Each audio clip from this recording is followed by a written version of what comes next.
கயல்விழி. வணக்கம் சார். நாங்கள் தொடர்ந்து உங்கள் சமூக வலைதளங்களை பார்க்குறோம். அதில் நிறைய பிரச்சனைகளை போடுறீங்க. உங்களோட பிரச்சனைகளை போடுறீங்க, மக்களோட பிரச்சனைகளை போடுறீங்க.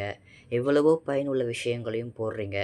இப்போ ரீசண்டாக மாநில மகளிர் அணி தலைவியை கைது செய்யணும் அப்படின்றத போட்டிருக்கீங்க. இதுக்கு முன்னாடியும் நீங்கள் 2 பேருமே எந்த ஒரு பிரச்சனையும் இல்லாமல் தான் இருந்தீங்க. இப்போது எந்த காரணம் அப்படின்றதுனால எங்களுக்கு சில கேள்விகள் தோணுச்சு.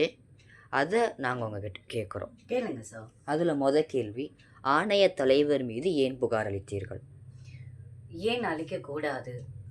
ஆணைய தலைவர் என்பது பெண்களின் பாதுகாப்பிற்காக போடப்பட்ட ஒரு பதவி. அந்த பதவியில் இருப்பவர்கள் முறையான செயல்பாட்டில் இறங்க வேண்டும். ஆனால் தமிழக அமைச்சர்களின் கட்டுப்பாட்டில் தவறான முறையில் உரிய நடவடிக்கை எடுக்காத ஆணைய தலைவர் மீது கைது நடவடிக்கை எடுக்கக்கூடாது என்று சட்டம் எங்கும் சொல்லவில்லை. அது எப்படி கைல்வெளி சொல்கிறீங்க?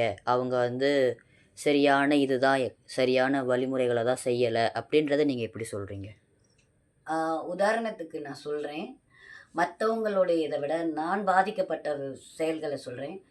ஒரு பெண்ணுடைய ஒரு ஆபாசமான ஒரு புகைப்படம் வெளியில் வந்தாவே சட்ட ரீதியாக கைது செய்யும் நடவடிக்கை நீதிமன்றங்கள் இருக்கும் பொழுது, ஆணைய தலைவர்கள் அதை ஃபாலோ செய்யும் பொழுது, ஏன் என்னுடைய புகைப்படங்களோ என்னுடைய வீடியோக்களோ தவறான முறையில் அதுவும் சித்தரிக்கப்பட்டெல்லாம் வந்தது, அதன் மீது நடவடிக்கை எடுத்து அதன் உரிய ஆவணங்கள் கிடைத்தும் டிசி அதிவீர பாண்டியன் மீது எஃப்ஐஆர் பதிவு செய்யாததே குற்றச்செயல் தானே, முதல் குற்றம் தானே.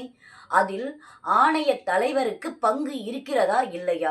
ஒரு பெண்ணிற்கு இழைக்கப்பட்ட கொடுமையை தட்டி கேட்கும் துணிச்சல் ஆணைய தலைவர் எந்த கட்டுப்பாட்டின் அடக்கிலும் இல்லாமல் வெளியிட வேண்டிய அவர்கள் ஏன் மௌனம் சாதித்தார்கள்?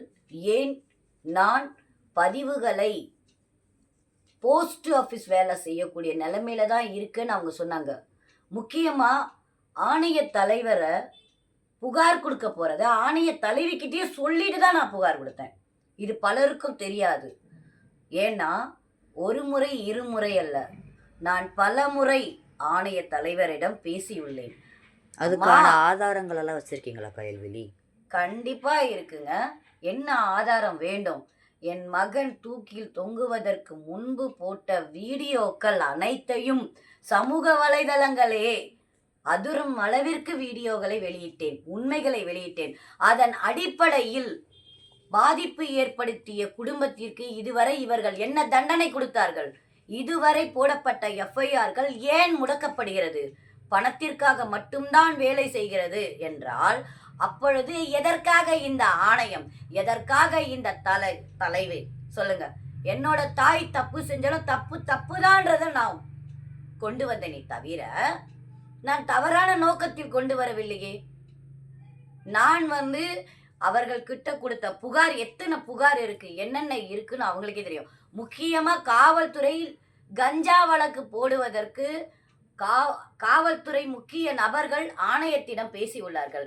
ஏன் உதாரணத்துக்கு சொல்றேன், இப்போ நீதிபதி அவர்கள் சுப்புராஜி மீது எஃப்ஐஆர் போட்டதுன்னு சொல்லி ஒரு வழக்கு இருக்கிறப்போ, அந்த வழக்குடைய எஃப்ஐஆர் பாதிக்கப்பட்ட பெண், புகார் கொடுத்த பெண் எனக்கு கொடுக்காம அதை மறைச்சி வைக்கக்கூடிய காவல்துறைக்கு சப்போர்ட்டா நிக்கிறாங்களே ஆணைய தலைவி, அப்போ அவங்க ஒழுங்கான ஆணைய தலைவரா?